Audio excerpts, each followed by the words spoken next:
Quakertown has no train station. Route 309 can be a mess at rush hour, and parts of it feel more like a commercial corridor than the Bucks County postcard most buyers picture. So why are priced out Doylestown buyers, Lehigh Valley commuters, and move-up families from New Jersey still circling this town? Because there's a version of Quakertown that works really well for the right buyer, and there's a version that feels like the wrong move almost immediately if you don't know what to look for. I'm Jim Stevenson, a realtor here in the Philadelphia suburbs, and if Quakertown is on your search, the first thing you need to understand is it's not really one town, it's three.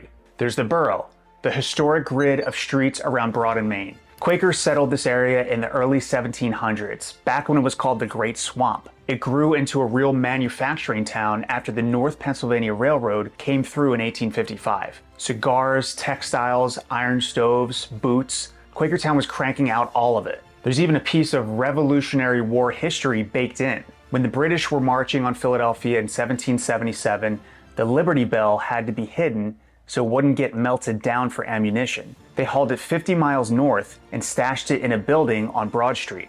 That building is Liberty Hall, still standing today.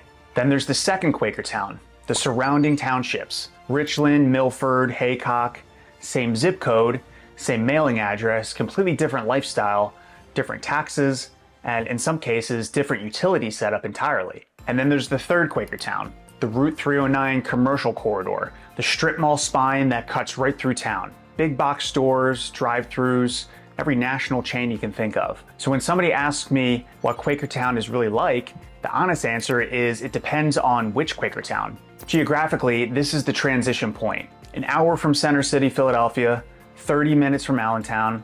This is where the dense Philly suburbs start to fade out and the rural farmland of Upper Bucks and the Lehigh Valley starts to take over. That middle position is exactly why some buyers love it and why some buyers cross it off their search. All right, that's the identity piece. The reason most buyers are actually looking here comes down to one thing: what the money buys. In the last several months of closed sales across Quakertown, the median home closed at about $442,000.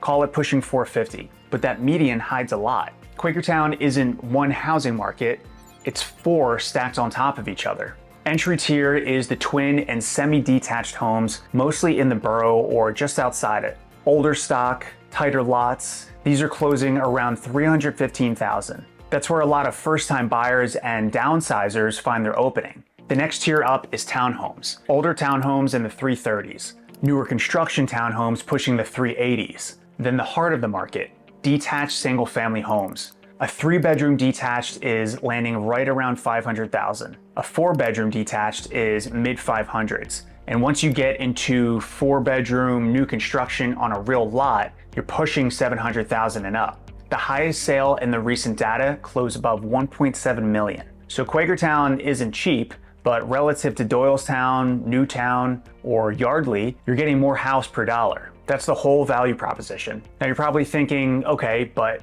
there's gotta be a catch. The house is smaller, or it's dated, or something.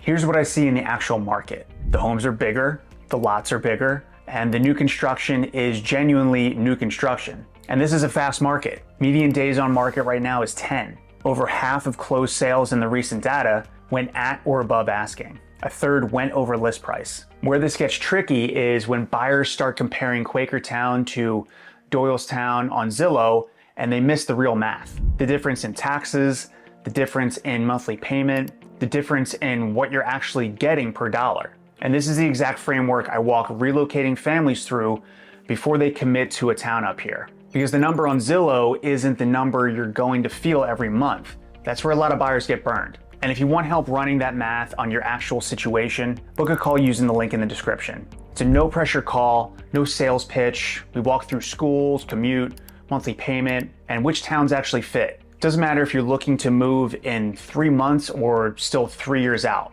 Either way, it's a call that saves you time. Or grab my free Philadelphia Suburbs relocation guide using the QR code on screen. Because the math changes the story.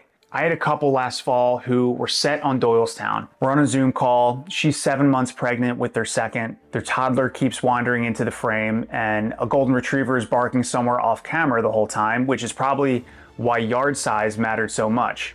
I pull up what their $650 budget actually buys in Doylestown. 3-bedroom twin, tight lot, taxes pushing $8,000 a year. He leans back and looks at his wife. Where else should we look? We pivot to Quakertown. A month later, they closed on a 4-bedroom colonial on a half-acre in Milford Township. Same budget, twice the space, and the commute to his office in King of Prussia actually dropped from 45 minutes down to 40 because the turnpike is right there. The reason I'm telling you that story is because they were making the same mistake a lot of moving buyers make. They were filtering by zip code instead of what the monthly payment actually feels like. But before you fall in love with the township colonial, there's a detail in the data most people don't catch. About a quarter of the recent closed sales in the Quakertown area were on private well water. Another quarter were on private septic. So if you're looking at a bigger home on more land out in Milford or Haycock or rural Richland, there's a real chance you're taking on a private well, a private septic, or both.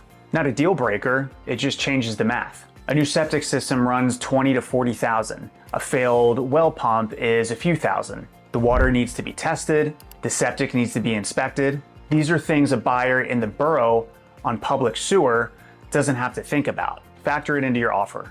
All right, that's the housing piece. The reason Quakertown Borough specifically keeps showing up in every Bucks County affordability conversation is this next piece. Quakertown Borough runs its own electric company. The borough buys the electricity on the wholesale market and sells it to residents. It's one of about 35 towns in Pennsylvania set up this way. Here's why that matters. The spread between wholesale and retail, the profit funnels straight back into the borough's general fund. It pays for the police, pays for public works, it pays for the basic operations of the town. So the borough doesn't need to charge much in municipal property taxes. The electric company is already paying for the town. Here's how much the borough doesn't need to charge. The average municipal property tax bill inside Quakertown Borough is $32 a year. Say that again, $32. Now, that's the municipal piece. That's only one part of your tax bill. When I pulled the actual closed sales data across Quakertown, the real total property tax, county plus school plus municipal,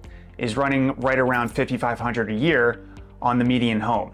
That's pushing $460 a month in taxes on top of your mortgage. The effective rate works out to about 1.2% of the purchase price. Genuinely low for Bucks County, but not zero. The big line item is the school district. Quakertown Community School District sits at 175.65 mils. That's the dominant chunk. The borough's low municipal rate saves you a few $100s a year over most of the other Bucks County towns. It doesn't replace the school tax. And one more thing, the borough is pushing through a 16% electricity rate hike to fund a $25 million wastewater project. So the utility that keeps your taxes low is going to cost more going forward. Nothing here is actually free. Okay, that's the money. The other thing families want to know about is the schools. And this is where Quakertown gets complicated.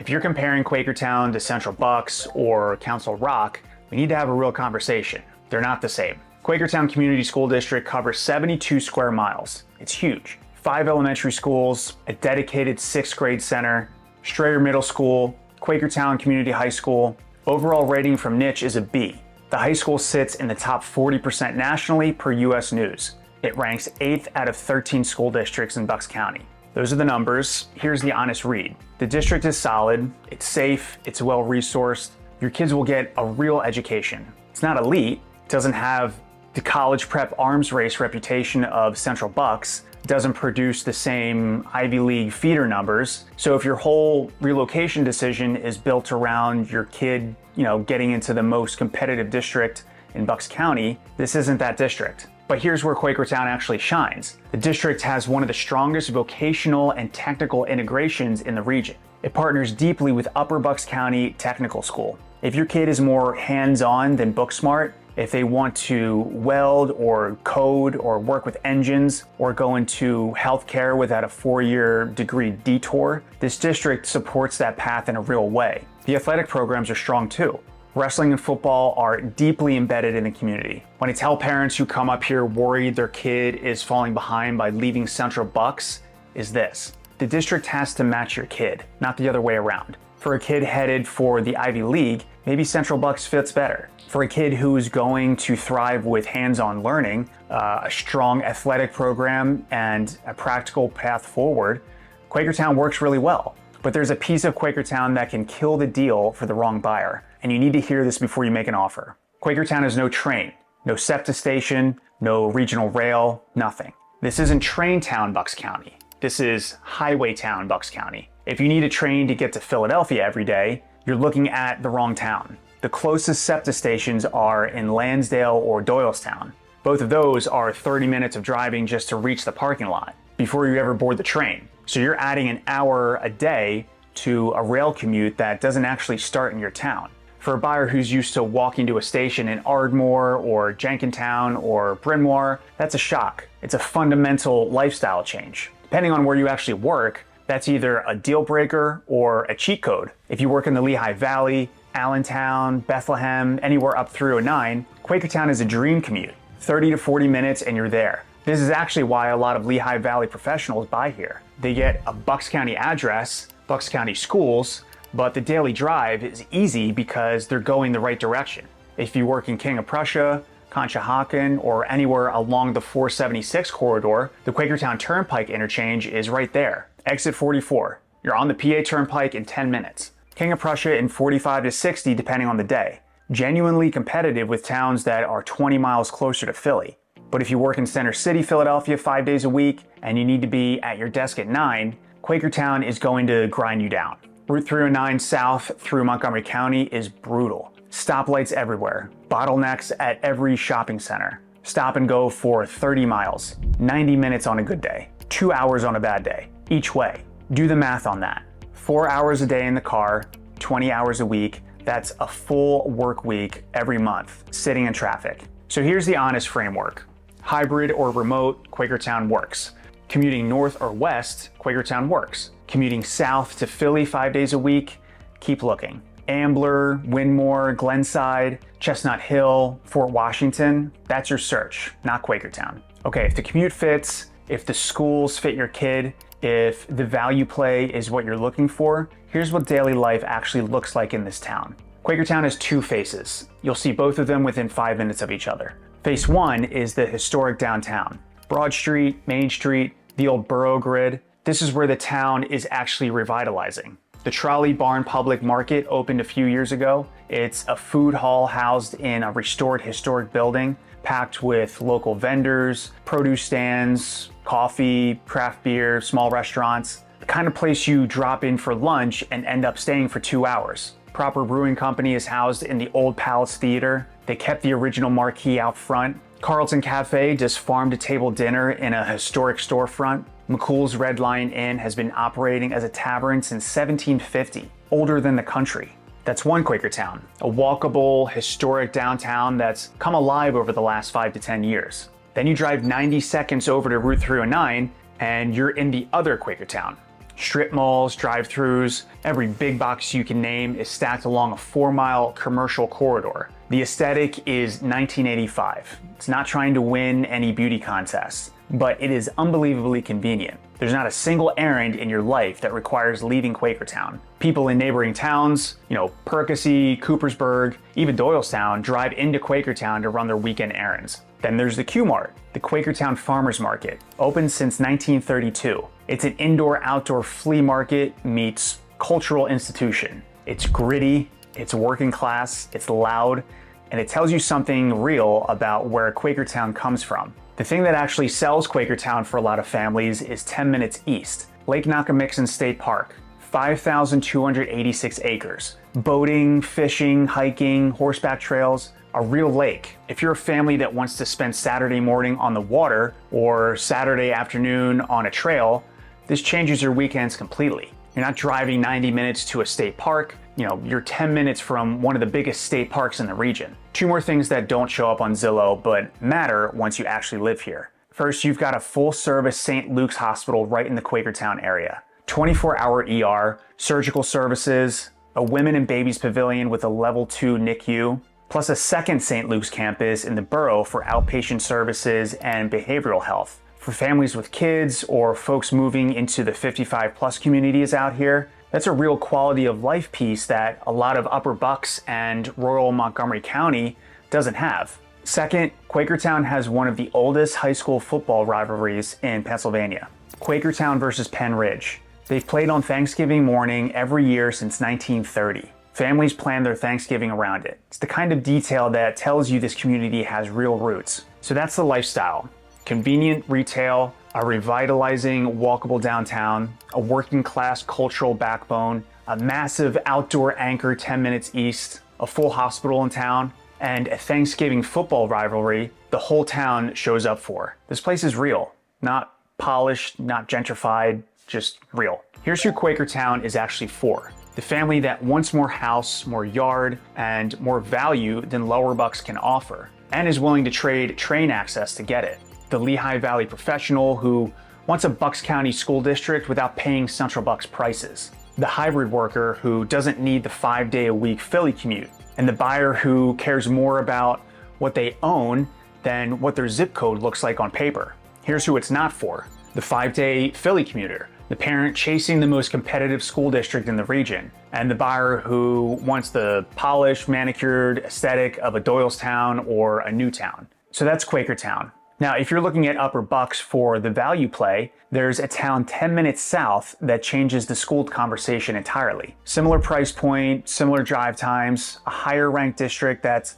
been through real controversy in the last 2 years, and a market that jumped 28% in a single year.